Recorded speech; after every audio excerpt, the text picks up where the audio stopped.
Welcome to the Trumpet of the last few days. I'm Stanley Farrar. I'm Robert Farrar. And I'm Joshua Farrar. The progenitor of 90% of our sidebars. Finding that.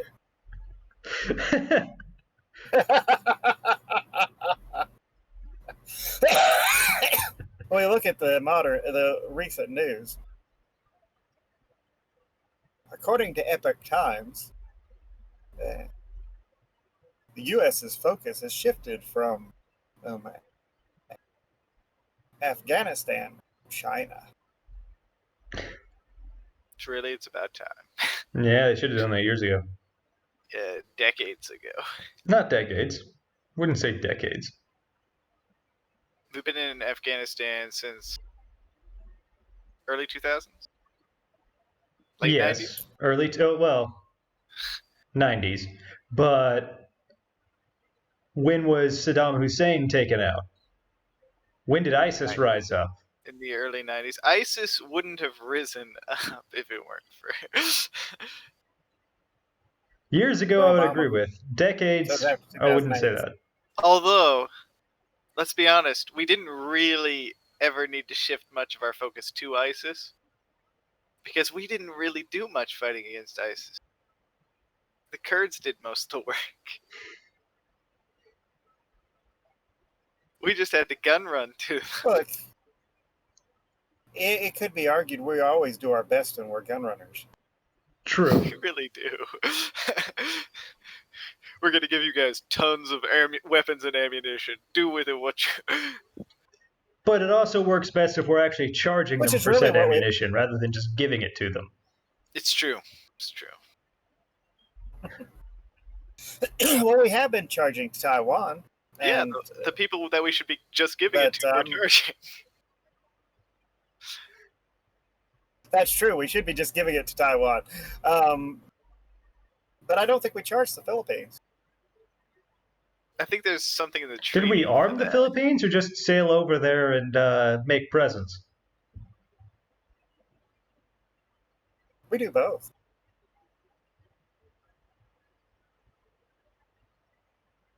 Speaking of which, how is we've got a treaty stating, other than them backing off of Taiwan, well, not Taiwanese, Filipino waters, how is West Taiwan doing against their neighbors currently?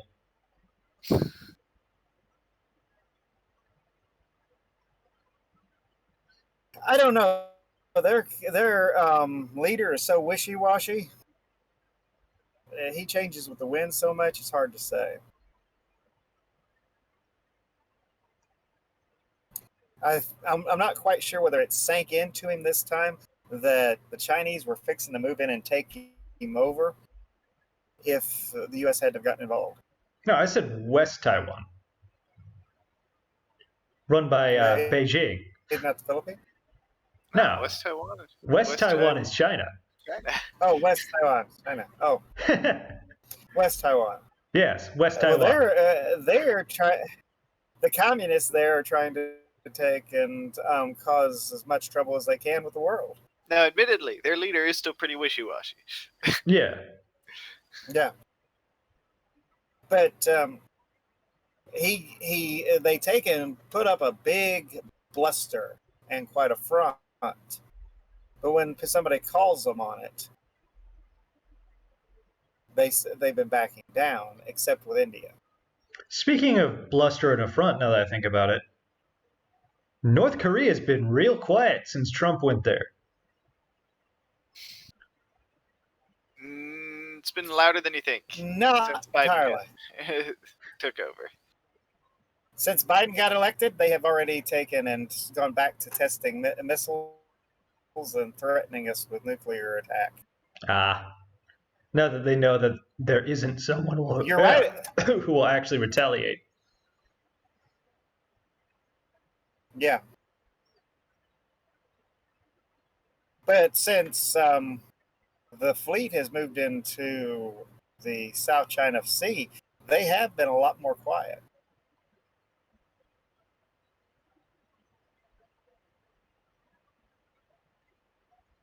Instead of Biden administration, instead of following the Obama administration's example and paying them when they rattled their saber,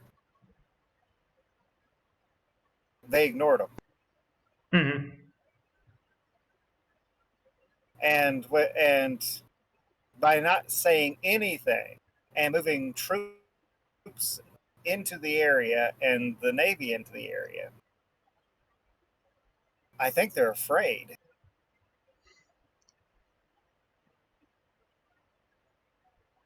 Good. Hey, all I've learned through the past couple months is that the person who's pulling Biden's strings isn't totally incompetent. Maybe evil, but he's not totally incompetent. Yeah. He's just mostly incompetent.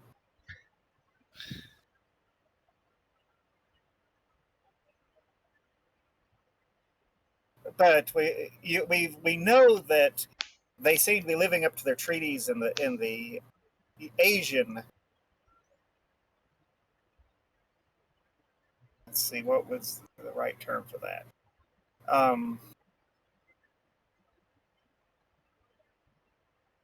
In the Oriental Anyway, sphere. in the Asian area, yeah, the Oriental sphere, they're taking living up to their treaties there. We've yet to see whether they'll actually back up their treaty with Yugoslavia. You mean Ukraine? Yeah, that's right. Ukraine. Yugoslavia doesn't exist anymore. You're right. I get these former Soviet states confused. Well, yeah, and I understand that Yugoslavia existed in your lifetime, but it didn't in mine. I can't help but think of Yugoslavia as the country that produced the Yugo. It may be wrong, but that's what I think of. No, I'm pretty sure it actually was built for them. No, it did. It was. They're the ones that produced and marketed the Yugo. Yugoslavia had a reputation for everything being absolute garbage. Like the Yugo. Oh, Russia did too. From the Yugo to their guns. Oh, we'll put it this way. Well, you want a Russian gun if you're going to get a Soviet gun. Oh yeah, those things will take a beating. You don't want one made in Yugoslavia. But if you have a choice between a car made in Russia or a car made in Yugoslavia, go with the Yugo. That's bad.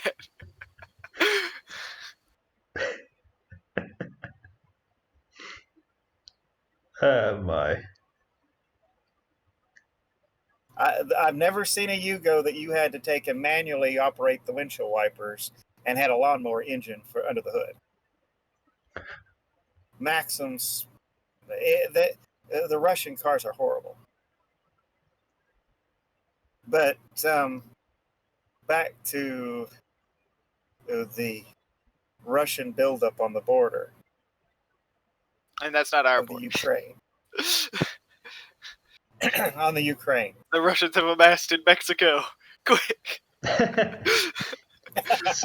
See, the Russians... Well, the Chinese did send troops into Canada.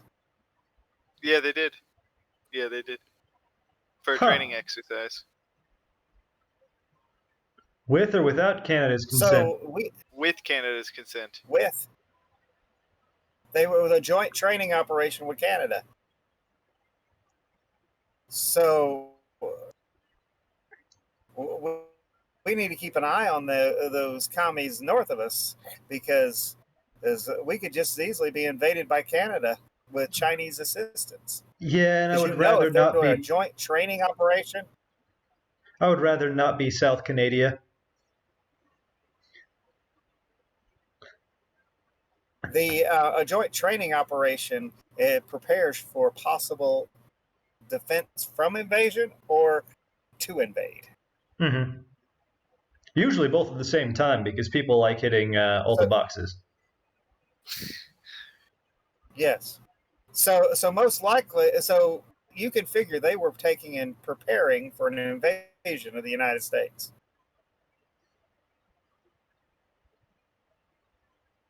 China's been wanting to invade us for ever since the 50s.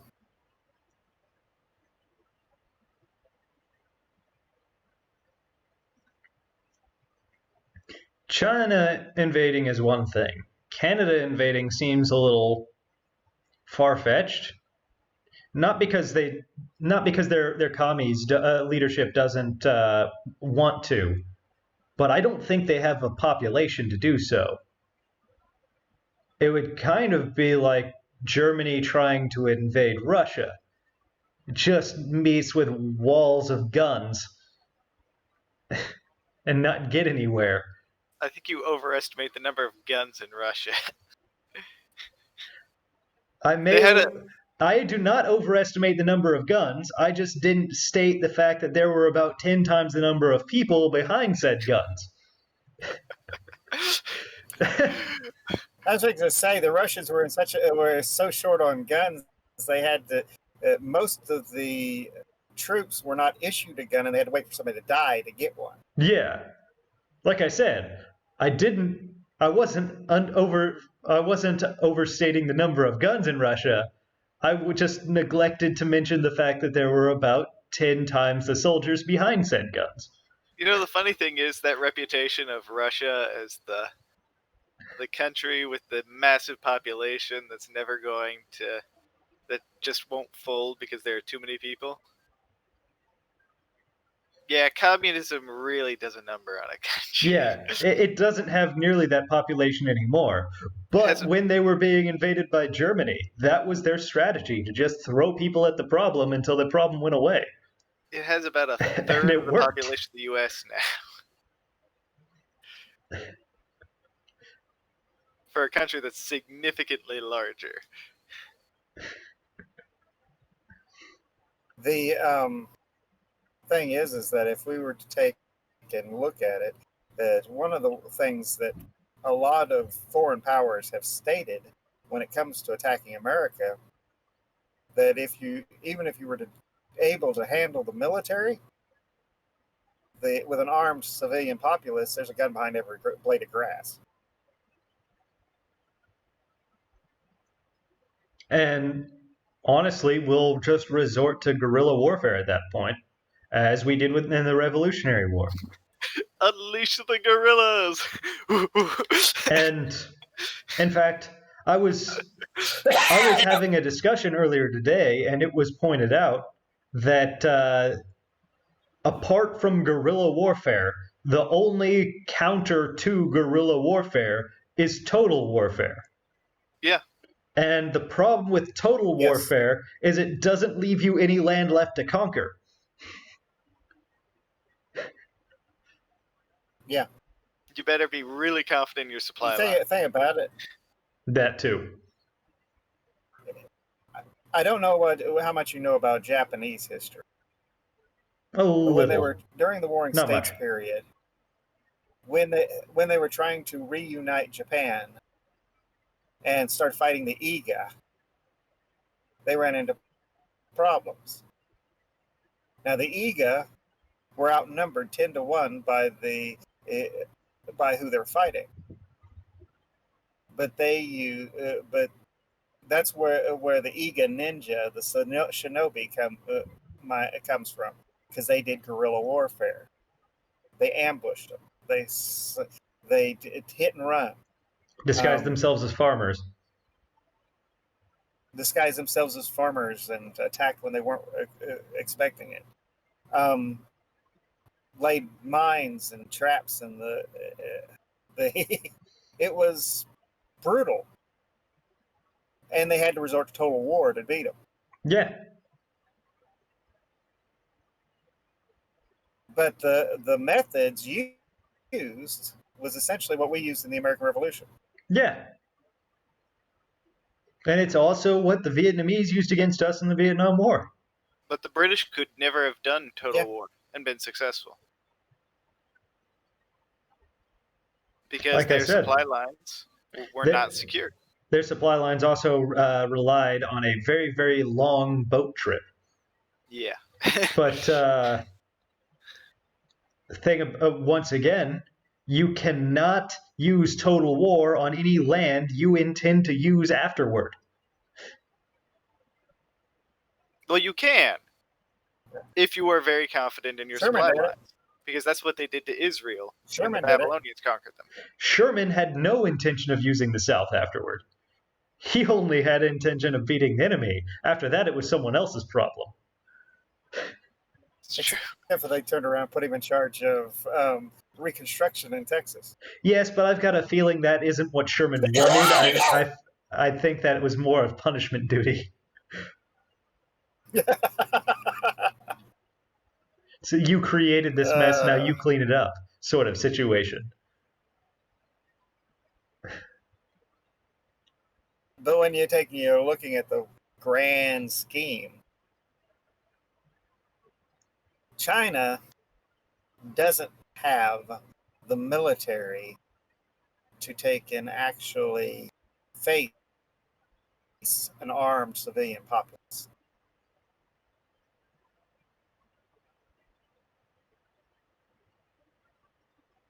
One thing your granddad was always concerned about, he always felt that there were so many Chinese, they didn't have to be good fighters. They just had, it could overwhelm us with sheer number.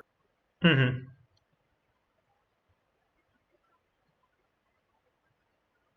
My thoughts on the matter is they have to make it here first. Well, my thoughts on the matter of after we're occupied, theoretically, then rules of engagement go out the window, and war crimes no longer exist. It's true. They are not signatories to the Geneva Convention. Neither are most of the people and neither are any of the people in a potentially fallen country. Well, I don't think we're a signature to the Geneva Convention either, to be point blunt about it. But we've always followed the Geneva Convention. They never have. Yeah. But civilians don't follow the Geneva Convention. So it'd be a bloodbath. It would not be a... Get those special hollow points that break apart in the body. Special hollow points that break apart in the body, trench guns, mustard gas. Bring back the mustard gas. Marshall, U.S. Air Marshal bullets for .22 caliber rifles. Bring back the bouncing Betty. You know what the difference? You know what an Air Marshal bullet does? It takes down airplanes, if I recall correctly. No, it doesn't. That's the whole point of it. It's designed not to take down the aircraft. But they put a charge of nitroglycerin in the hollow point, and seal it. So it detonates on impact. So it detonates on impact.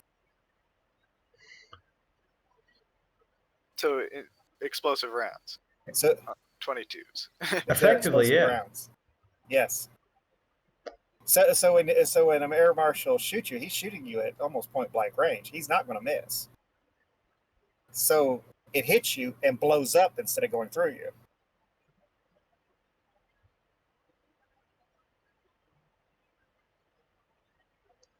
It is designed to kill, but kill with the force of an explosion, not the force of the bullet.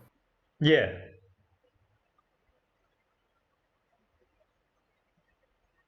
And technically, those could be made at home. How an entire country got PTSD. You know, they've done studies on that, and they found that people who get PTSDs tend to be people with a weak mental attitude.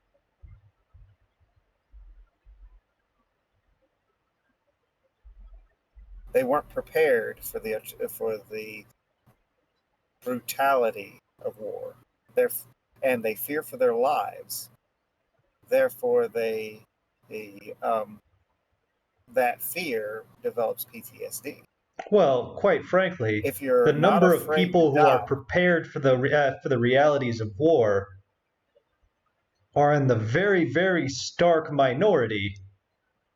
And if you are prepared for the horrors of war, you've probably been through the horrors of war already.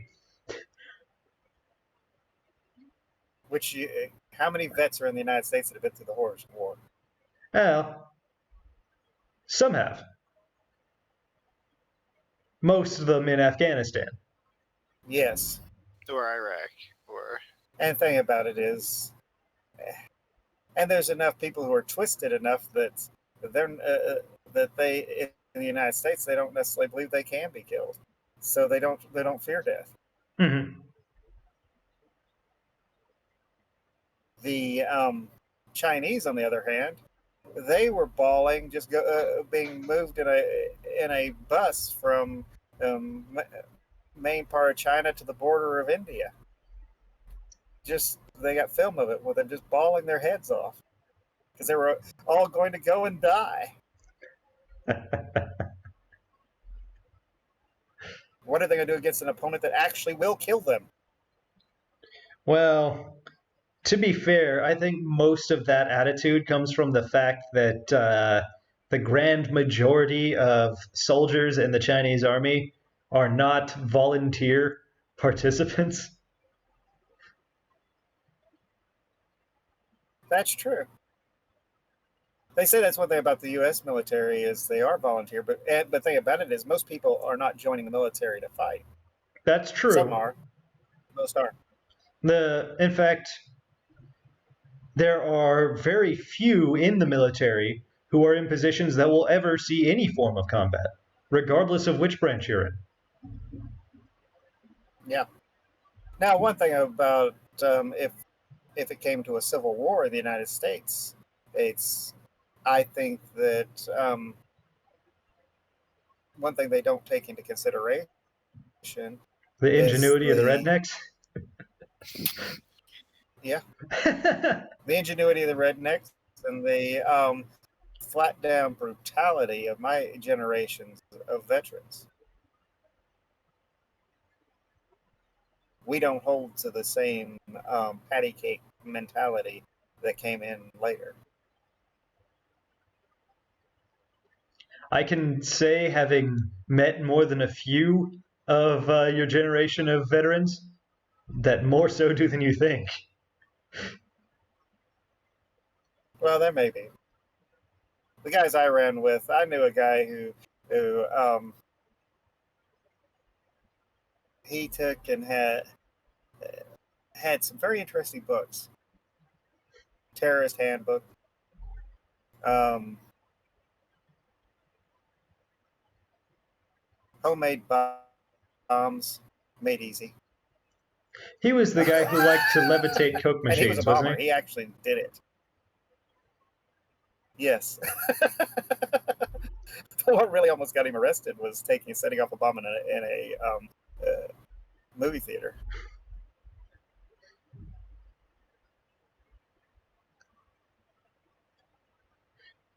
And all it did was blast confetti out across the movie theater. But that could have just as easily been shrapnel. Mm-hmm. But when it comes down to it, if we take and try to set up rules of engagement, we're going to lose. Mm-hmm. If we take the notion that the aggressor sets the rules, and you have to be at least one step more vicious than they are,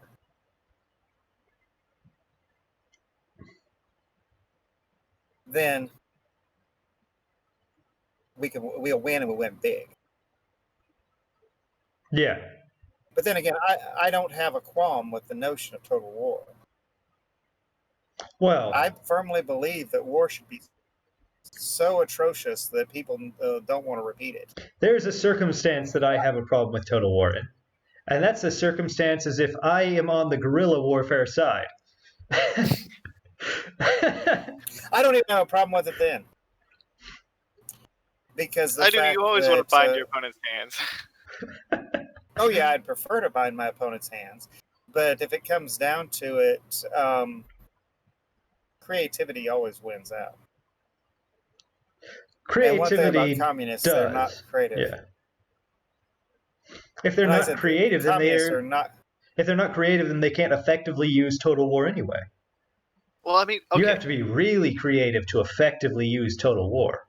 Let's look at this hypothetically here. They burn the croplands and move in, trying to starve you out.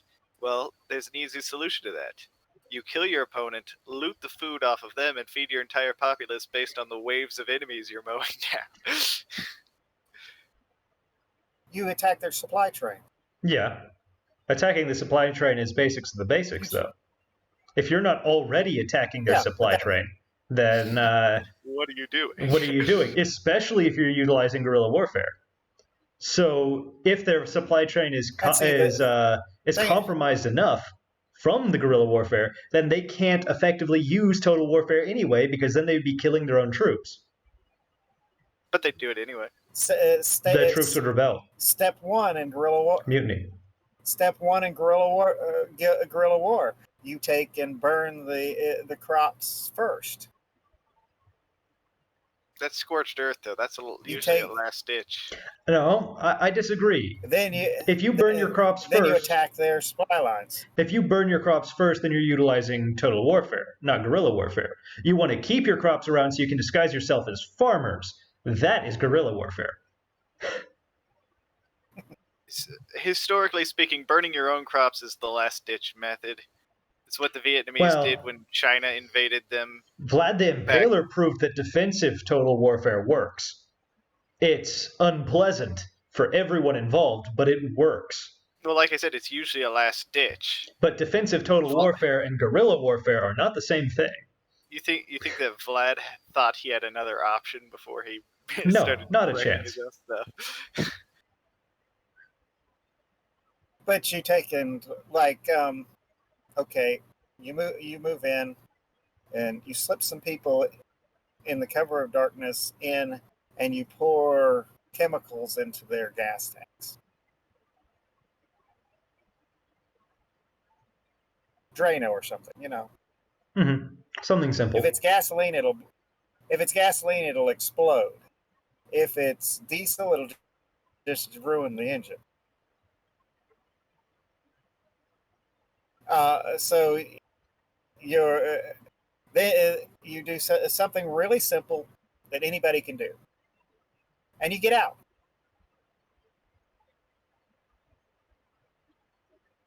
Now, if you know that they're using gasoline-based products, then you take and need to put the Drano in some kind of a container that will dissolve in gasoline,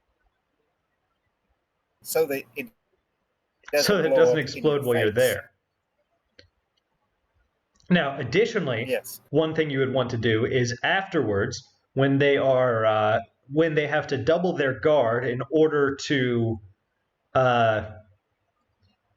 deal with these circumstances, you keep up just enough harassment that they can never drop their double guard. Therefore, you wear them down mentally and physically to where they can't fight effectively. And then you attack them while they're on the move, as well as picking off their supply train. Yes. Oh, yeah, you got to take out the supply trains, and you take out the roadways in which they can travel on. Yeah, obstruction is your best option. Slow them down. Blow the bridges. Any bridge they might use. I find it really funny because it's similar tactics to Insurgency 101. You've got to, instead of being good at tearing down walls and building bridges, you've got to be good at blowing bridges and breaking and building up walls. I think about it. You don't take and take all of their supplies.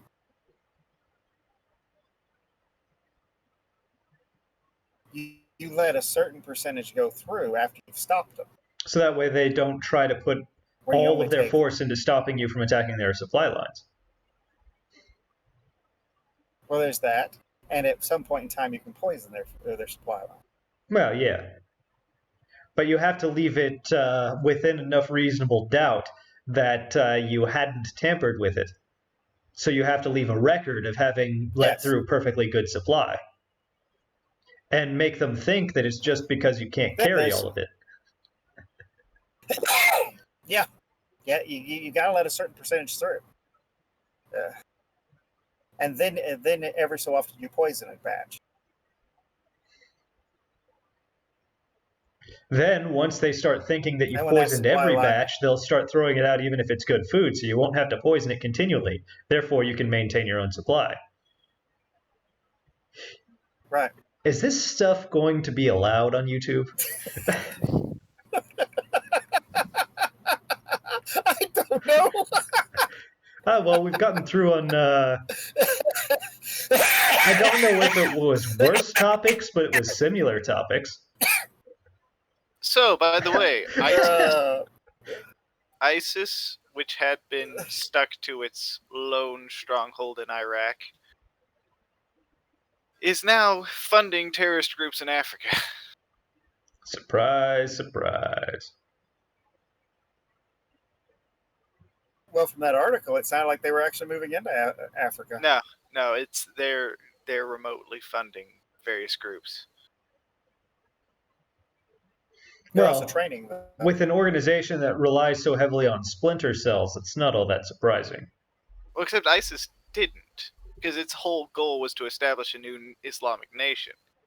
Yeah, but the reason why it lasted so long without being discovered was because they relied heavily on splinter cells. But they abandoned that after a while, and then they had to go back to it because they were getting wrecked. Which, of course, means they're back to it. Yeah. But the thing about it, that the nations that they're targeting, according to the article, are predominantly Christian African nations, not Muslim African. Which means they've basically shifted from ISIS to Taliban. Yeah. They've rewritten their own goals. Al Qaeda. Yeah. Which means that they are once again their goal. just another terrorist organization doing the same thing all the other terrorist organizations do.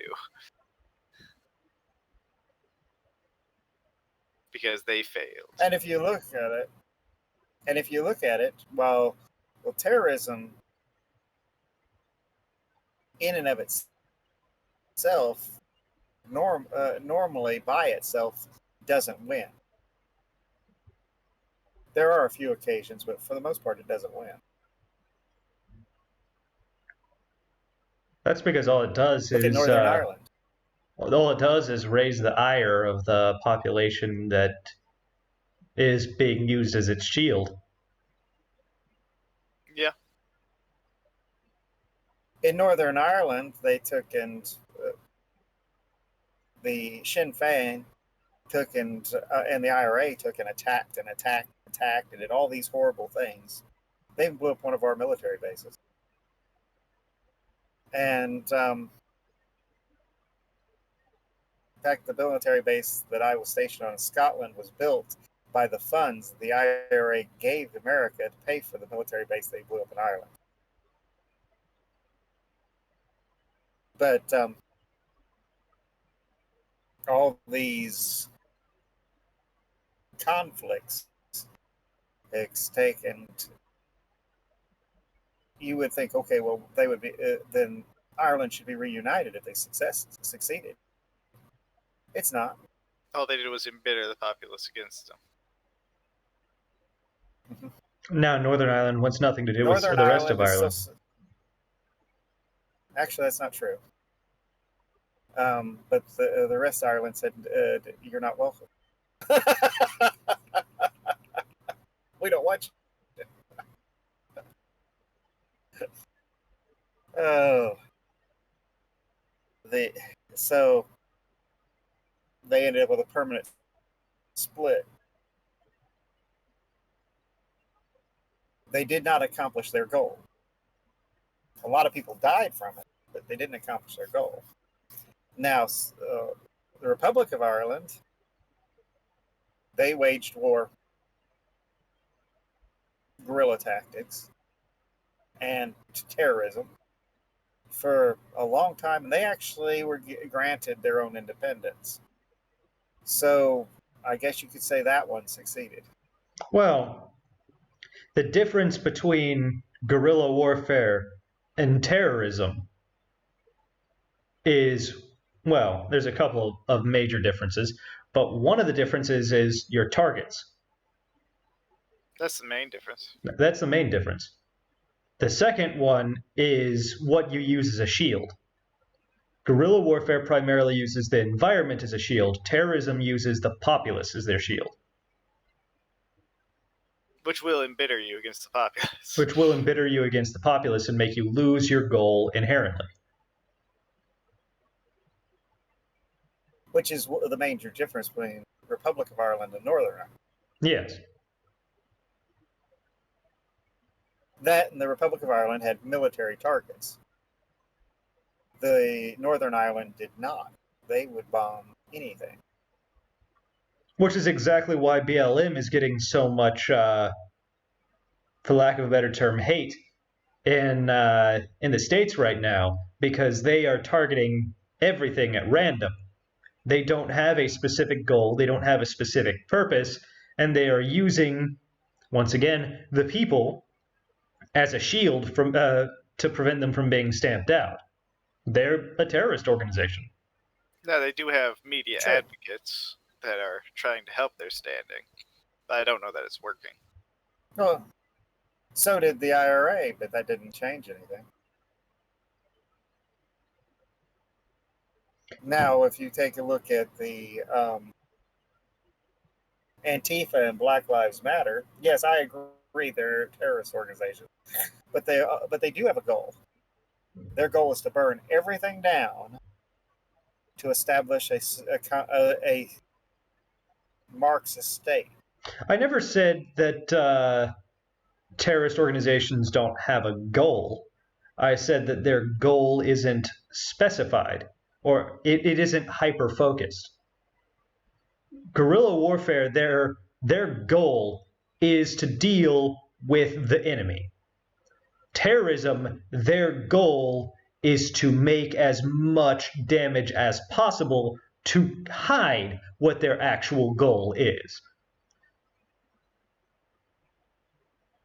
The difference is that BLM has stated what their goal is.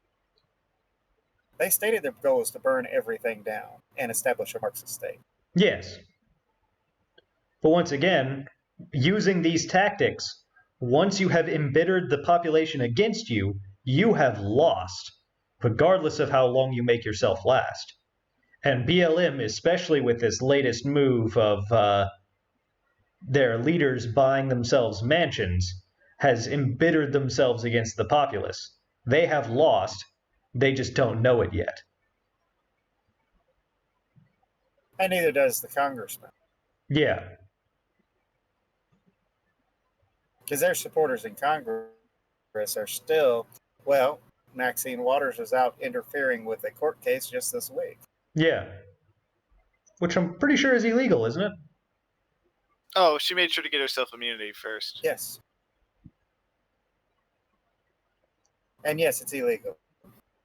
It is grounds for impeachment. But it's not going to happen. Not as long as the Democrats own Congress. No, they're not. But the very fact of interfering with a court case is more than enough grounds to take and be impeached from office and not allowed to run for office again. But it won't happen despite the fact that her interference was basically a threat. She was essentially threatening, not in specifics, but in vague terms, the jury.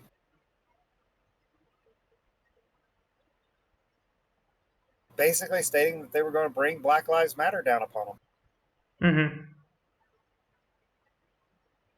But without stating exactly what they would do. Just get aggressive and get in their faces. We don't know what getting aggressive means. Well, from BLM's track record, we know exactly what getting aggressive means. Yes, we do, from BLM's track record. But if she worded it in such a way that she wasn't specifically referring to BLM, And merely her supporters, her constituency. I mean, it's still incitement at that point. Oh, it's still incitement, yes. But how do you prove it? But it's something that they could never charge her for while she's still holding office. You got to get her out of office to charge her.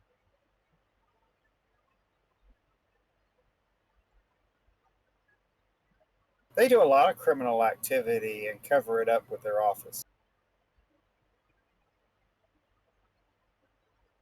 Insider trading. You figure that most of these congressmen and politicians that are pushing for the Green New Deal hold enormous amounts of stock in the so-called green energy industry. Yeah.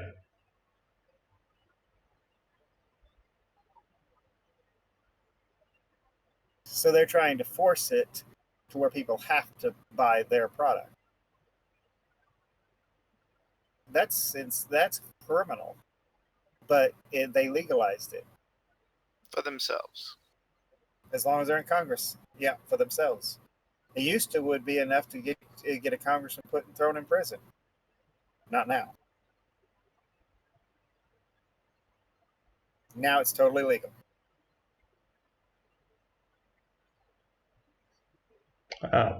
Things don't start changing a lot faster than they are. Country is going to fall apart. Yeah. It's like Obamacare. A lot of the people who are in positions of power hold a lot of stock in pharmaceutical companies. And if the government is paying for the pharmaceuticals for everyone, or if everybody has to go use their doctors, then the prices just go up.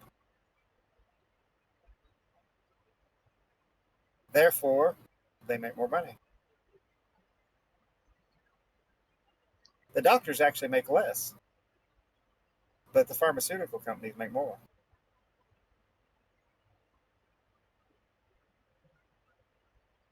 Which is half the I know a reason pharmacist, though, that's why our healthcare system is in such a bad state. I know a pharmacist that told me that after it gets going, though, then the opposite happens. Then they start losing. Mm-hmm.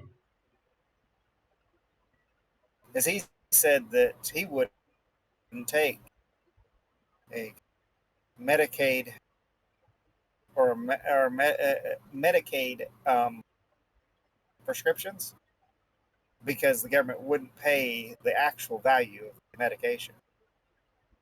They told him how much they would pay for it, Mm-hmm. and it wouldn't cover his expenses.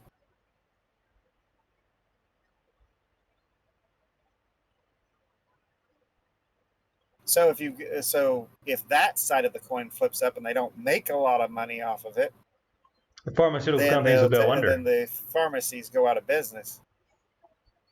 Yep. And then we're relying on China for our pharmaceutical. And of course, the congressmen will find a way to make money off of it by short trading anyway. Yeah.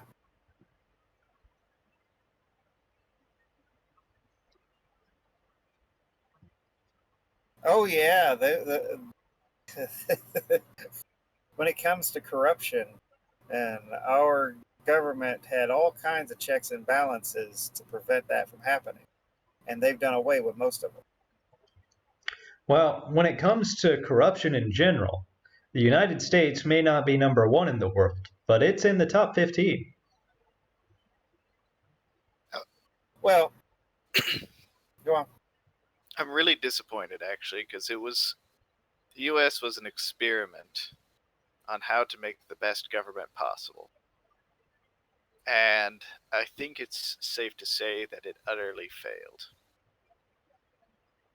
I wouldn't say it utterly failed. So far, we're on the verge of collapse after what, not even 250 years? I would say that that it was successful when it was operating the way they designed it. Yeah, but the whole Its point is biggest that it's flaw, going to diverge from that. the biggest flaw of our governmental system that was created in 1776 is that it's too high maintenance. The You think it's entire too thing complex? comes down in a single generation if it's not maintained very carefully.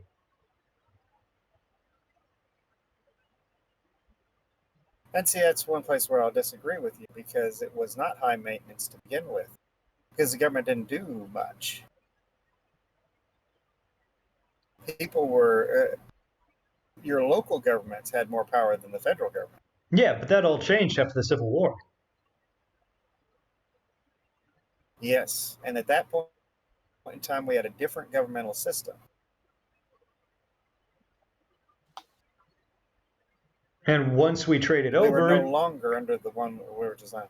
yeah, but as it stands now, as I Then said, it was doomed. it's too high maintenance now. It requires too much effort to keep the corruption out. If Lincoln had been intelligent,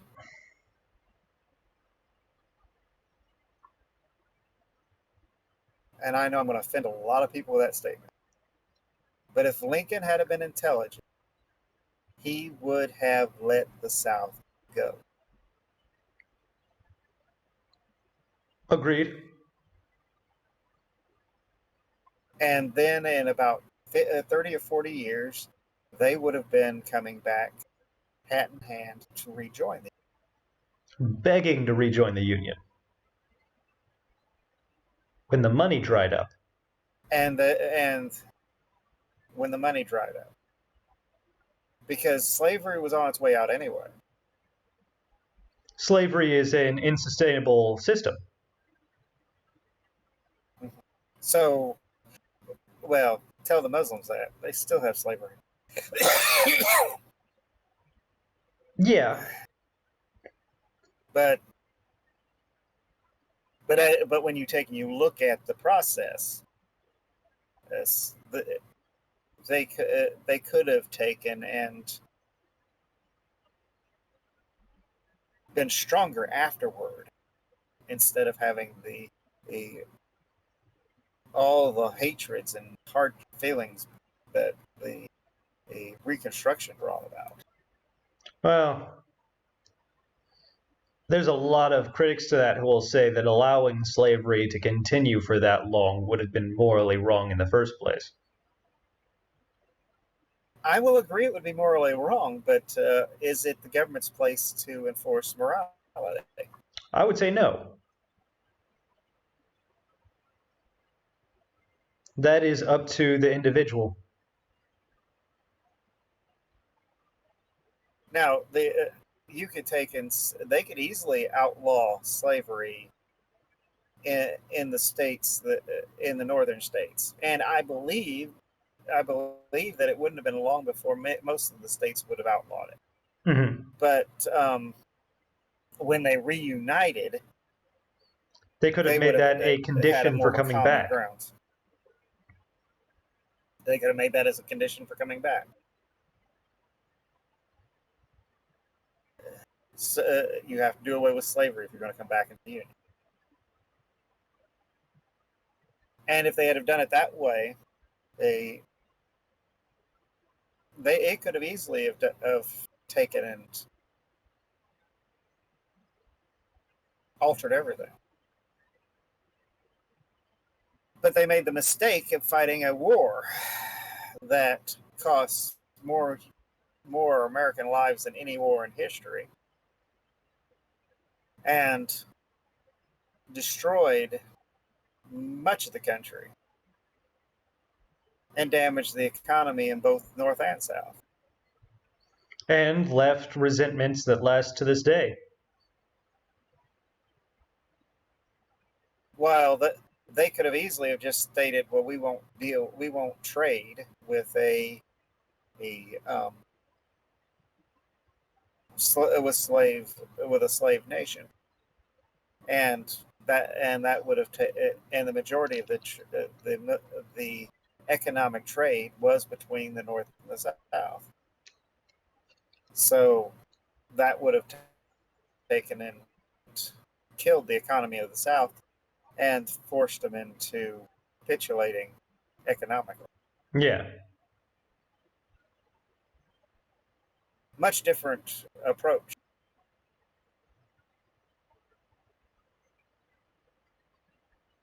Now, don't get me wrong, I do believe there are times to take up arms. But that particular, like right now, I still believe that it would be better for the red states to be separated from the blue states Yeah. before that cancer inflicts the rest of the nation.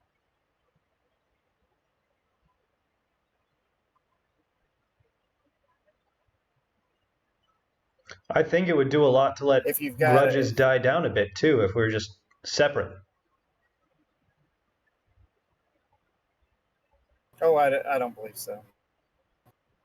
Not in the short term. Ego has a thing involved here.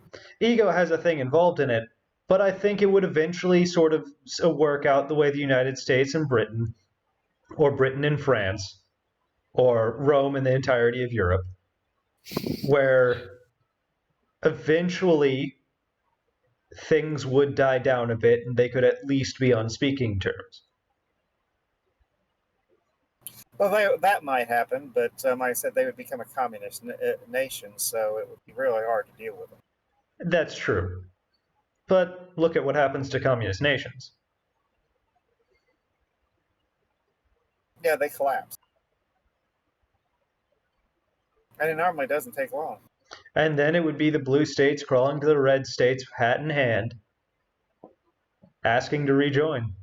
Which, quick sidebar before we close And would things be out. Raul Castro is stepping down. That's Venezuela, right? Cuba. Cuba. Cuba. Oh, I forgot about the Castros. Be the Brother first of time. Fidel Castro. Be the first time in 65 years that a Castro hasn't been in charge. Which makes me wonder what happened on the political scene for him to get to, because communist leaders don't just step down. No. It almost always ends in blood. Fidel, I don't think didn't. And I think he just died and his brother took over. I think that just before he died, he did step down, but he took and handed the reins immediately over to his brother.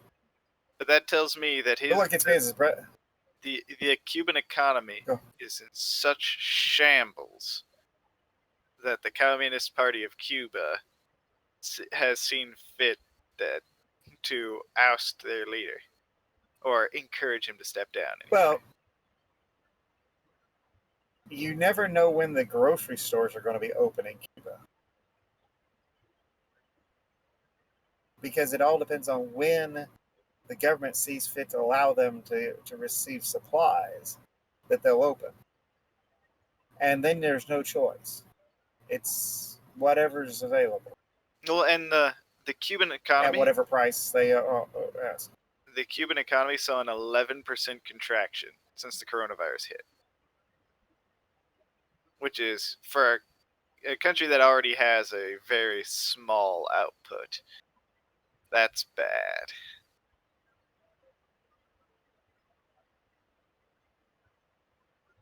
Well, let's be honest. Their only profitable export was Cuban cigars. Is Cuban cigars. No, what? They actually, in the 1950s, they actually did have quite the booming tourist industry. Oh, yeah. In fact, there was a... how do I put this? People in the United States were as enamored with South America and Cuba and the tropics in general as people were with California during the gold rush. Yeah. There was also a Now, the period thing where about people it were is enamored with that if Egypt you, too, but that was around the time they found the Rosetta Stone and the mummy books were released. Not very good books, actually. um, when they took and look at Cuba, right now it looks like a war zone, and yet they haven't fought a war since the 1950s.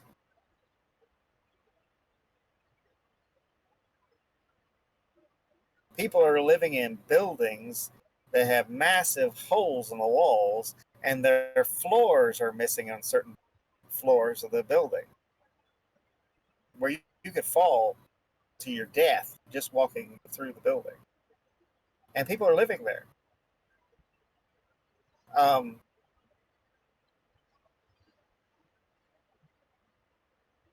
it went from being the pearl of the Caribbean to being a sewer. And that's what communism does.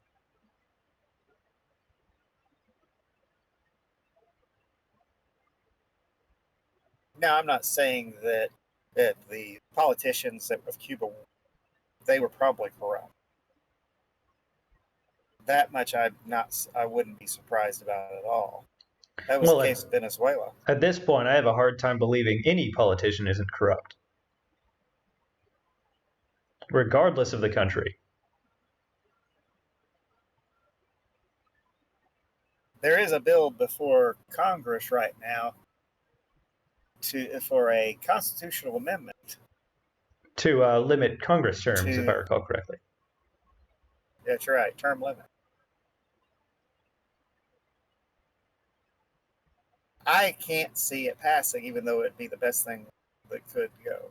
The only way it's going to pass is if there's a convention of states and they force it through. That's the only way. I don't see that happening. We haven't had a convention of states in a long time. But that would be the way to do it, because as if you actually look at the people that are there, you've got people that have been there for 50 and 60 years. They're not going to vote to take away their power. Being in Congress is all they know. Yeah.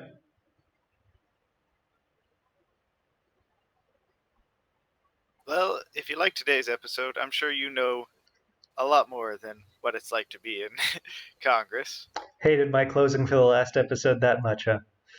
No, I have to go to the bathroom, so we need to wrap things up. It's about the time to wrap things up anyway. We're an hour in. But if you like today's episode, feel free to leave a like and leave a comment down in the comment section below, and see you next time.